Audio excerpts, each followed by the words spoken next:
የቲፒኤልኤፍ ጠቅላላ የፖለቲካ ኢንቫይሮንመንት ኦር የፖለቲካል አቋሙ የደረቅ ፖለቲካ ወይም ደግሞ የፍረጃ ፖለቲካ ነው።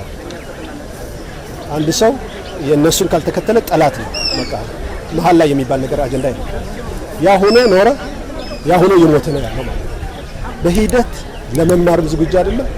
አይዲዮሎጂውና አካሄዱ ለመቀየርም ዝግጁ አይደለም። በተግባርም የሚማር አይደለም።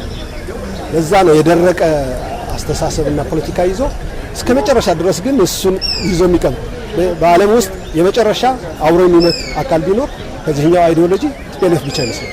ይሄ ቲፒኤልኤፍ ጽንፍ ግሩፕ የለም። ያ አይዲዮሎጂ በዚህ ምድር ላይ አሁን ያለውን ኮንቴክስት የማይረዳ ወጣቱ የሚጠይቀውን ነገር የማያውቅ ሀገር የት እንዳለች የማይረዳ ዓለም ምን እያደረገች ነው የማይገባው ድሮ ከ60 ዓመት በፊት የቸከሉትን አስተሳሰብ ይዞ አብሮ በዚህ ጊዜ የሚያራምድ ለመጀመሪያ እና የመጨረሻ ሆኖ የሚያልቅ በዚህ ጽንፍ ቡድን ይመስለኛል።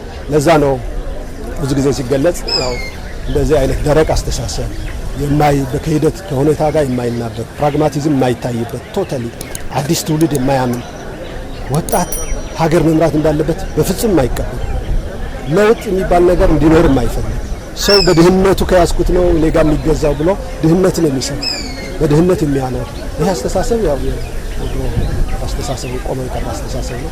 ይሄ ደግሞ ያለው በጽንፍ ቲፒኤልኤፍ ቡድን ብቻ ነው በኢትዮጵያ ውስጥ። ሌላው ሁሉም ኦልሞስት ተቀይሯል ማለት ነው።